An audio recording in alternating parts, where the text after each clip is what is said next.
Hello everyone, Politics and History Goober here. The word fascism in contemporary circles is so misused to the point of fascism even becoming useless in the minds of a few individuals. In libertarian circles, fascism is merely seen as the exercise of blind authority. In leftist circles, fascism is the decaying stage of capitalist exploitation of the working class. In progressive circles, fascism is the ultimate culmination of hatred and in-group supremacy, many progressives even acquainting moderate conservatism and nationalism to the buzzword of fascism. Some just say fascists are the Nazis and Italians of olden times. While all of these ideas have a small element of truth in them, it does a major injustice to a word that describes a fairly complex ideology and political philosophy. While I myself am staunchly against fascism, I believe that the blind misuse of this word to silence enemies is immoral and false. By lying about what it is, we will not get rid of fascism. So regardless of what it is, and whether you agree with it or not, a word must be used according to its correct definition, and this ideology known as fascism is rarely ever known by people in this modern day and age.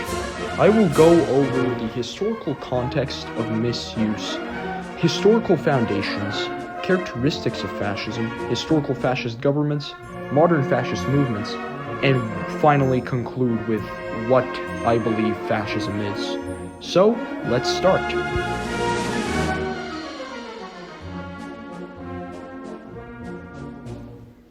Before explaining what I think fascism is, I believe historical context is necessary to explain why the word is so misused in our day and age. The misuse of the word started as early as before the Nazis coming to power. The Comintern in 1928 would declare the members of leftist social democratic opposition to communism as social fascists, mainly because of a similar mixed economy to fascist systems and social democrats taking worker support away from communist movements. In their views, tricking the proletariat away from true progress with mere half measures to continue their alleged exploitation. Later, the term red fascism would be coined by the New York Times in 1939 on the beginning of World War II that, quote, Hitlerism is brown communism, Stalinism is red fascism. In the West, with the coming end of World War II, fascism and Nazism was seen as the most evil ideology, making it easy to use it as a smear word against people. The authoritarian nature of fascism led to many people in England synonymizing the word fascism with the word bully. The famous author of the book 1984, George Orwell, commented on the Tribune magazine in 1944. It will be seen that, as used, the word fascism is almost entirely meaningless. In conversation, of course, it is used even more widely than in print. I have heard it applied to farmers, shopkeepers, social credit, corporal punishment, fox hunting, bullfighting, the 1922 committee, the 1941 committee, Kipling, Gandhi, Chiang Kai-shek, homosexuality, Priestley's broadcasts, youth hostels, astrology, women, dogs, and I do not know what else.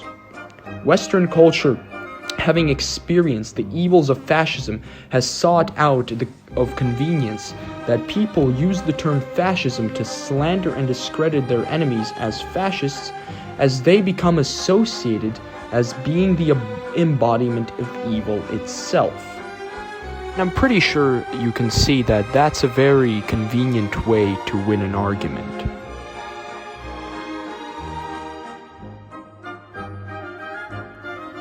To start explaining what fascism is, we also need to look at its roots as to how it was founded. The first true roots of fascism can be traced back to the bourgeois French Revolution of the late 1700s. Out of it would stem the Jacobin movement, a group of revolutionary radicals that would come to put France under a reign of terror. Out of them would stem several ideas like radical progressivism and collectivist socialism. The collectivist nature of the Jacobin movement would echo in the wide network of socialist movements in the 19th century. As well, from the French Revolution would stem the idea of the nation-state and the ultimate ideal of people being in their own nation-state: nationalism. The French Revolution would popularize ideals of liberty and individualism to the world, but at the same time would be the root of collectivist foundations of nationalist and socialist movements during the 19th century. In the 1880s, in many Western circles, the idea of a turn of the century would be embraced by many thinkers, rejecting rationalist and liberal ideas of the time. This would lead to influencing two important philosophers for fascism. First would be Charles Maurras, who stressed the idea of the organic unity of a nation. He also believed that a strong monarch would be the personification of the nation, uniting its people. The second thinker would be Georges Sorel, a revolutionary syndicalist who in his work, Reflections on Violence, would embrace the need for rejuvenating violence that would save the world and society from barbarism through the normalization of violence.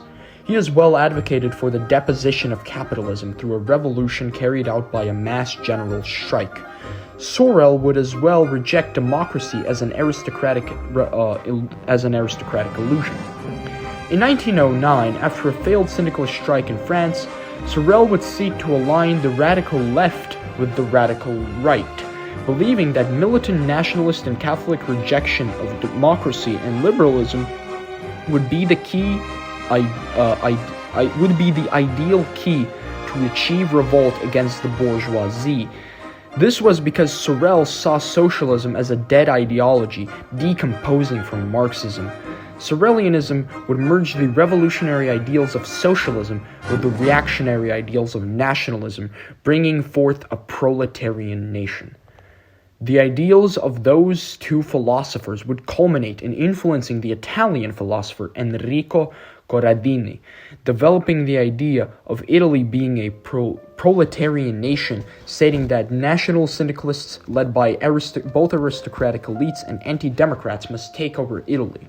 He believed that unlike the former anti-imperialist sentiments of socialists, Italy needed to embrace imperialism as it was a nation oppressed by the plutocratic nations of France and Britain.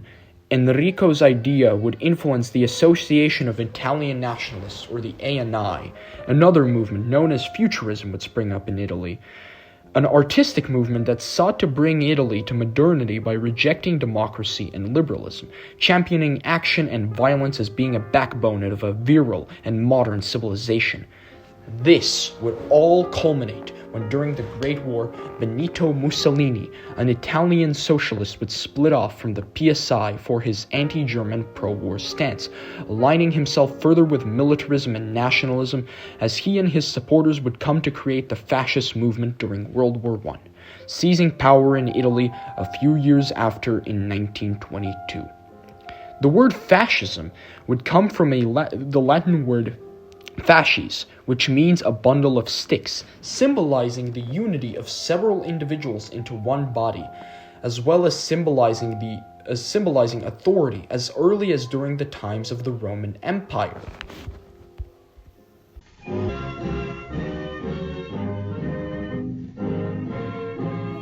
Fascism has several characteristics that separate it from other ideologies, those being 1. Totalitarianism, as summed up by the quote, "Everything in the state, nothing outside the state, nothing against the state." Fascism seeks to abolish all individual autonomy from the state in favor of full synchronization of the national collective by the fascist government. This is in order to serve the interests of the collective over the interests of the individual, believing that a strong collective will benefit people's lives in contrast to liberal atomization. 2. Corporatist economics. While not fully universal, traditionally, fascism seeks to end class struggle by using the state as an intermediary between workers and capitalists, organically serving the interests of both sides under heavy state control. This, in practice, means the complete subordination of the economy under state control in order to benefit the national collective. It is important to note that corporatist economics don't universally require a capitalist class, and it is fully possible to have worker ownership in a corporatist system. 3. culture of a national collective. Fascism seeks to shape the culture into a system that would primarily put the wants of an individual after the needs of the national collective. A strong embracing of all the country's people belonging to one nation, strong promotion of traditional values, cultural militancy, and a rejection of all degeneracy and decadence fascism associates with a liberal system are all characteristics of a fascist culture. 4. Dictatorship. The fascist ideology posits that the state must be ruled by one leader and that responsibility of governance must be put in the hands of one great man. Fascists believe that the democratic system is ineffective and its revolving door structure breeds a short-time preference and rule by corrupt plutocrats, easily swayed by big businesses. 5. Ultranationalist foreign policy. Fascist foreign policy is characterized by putting its nation first before others, going so far as to believe that the state has a moral right over other nations to exist in a world of struggle. The fascist state is heavily militarized and is very likely to adopt an imperialist foreign policy, conquering neighboring countries for national gain.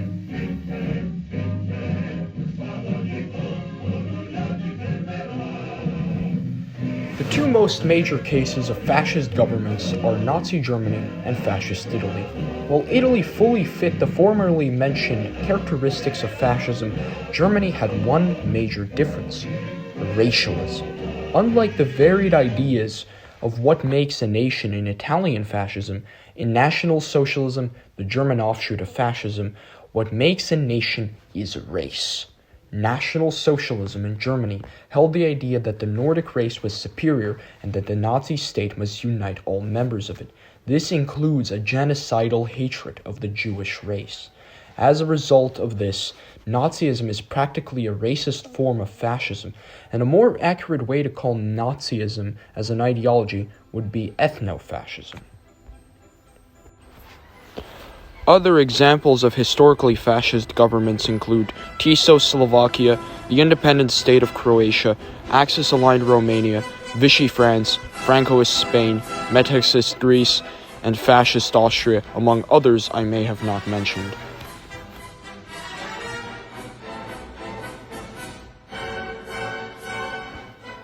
Aside from irrelevant political parties like the American Nazi Party, or terrorist organizations like the Atomwaffen Division, most contemporary fascist thought is found online within radical factions of the popularly dubbed dissident right. As of now, there currently stands no ideological unification for these fringe groups of radicalized individuals, aside a shared hatred of the liberal democratic order in the West. It is also important to mention that in the modern day, there are two major current states that have been accused of being fascist, those being Russia and China. To start off with Russia, I think that calling Russia a fascist state in the modern day is absolutely false. While Russia may be very authoritarian, debatably ultranationalistic, and an oligarchic state, they do not have nearly the same degree of totalitarian control over civil and economic life as in actually fascist states. With Russia still maintaining some basic freedoms and the Russian state having nowhere near the collectivist nature that actually fascist states possess, the only weight to Russia being fascist is their ultranationalist justification for imperialism, but that's about it. It's not enough to make Russia a fascist state. China, on the other hand, has a bit more credibility to the label of being a fascist state. While certainly far from having orthodox fascist rhetoric, their state characteristics are eerily similar to those of the olden fascist states. They have totalitarian levels of control over individuals, a dictatorial one-party state, a state capitalist economy that in many ways resembles corporatism, a very collectivist and nationalist culture with the state abusing the ultranationalist spirit of many Chinese people to gain political support, not to mention the Chinese oppression of the Uyghur minority. as well as their ultranationalist justification of conquest over Taiwan and the South China Sea, could be seen as an ultranationalist foreign policy. While not completely the same in spirit, there is certainly a lot of weight to the claim of China being a fascist state.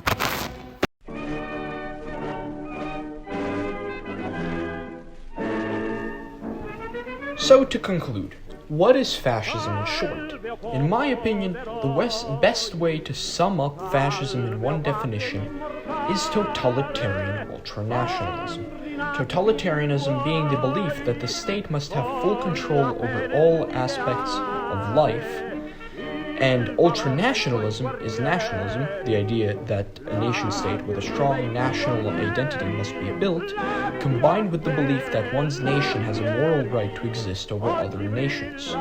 I decided to not include corporatism as a core pillar because it is possible to have a fascist ideology that puts emphasis on the abolition of class, like National Bolshevism, or a fascist ideology that puts emphasis on market freedom, like national capitalism. So, in general, I hope you enjoyed this video. It took me a while to write the script for this. I really liked making this video. I hope you enjoyed it. I hope this was informative, and I hope I did the definition of this very complicated, of this very important word, justice. And thanks for watching. See you in the next video. Goodbye. Per la guerra di domani, per la gioia del lavoro, per la pace, per l'alloro.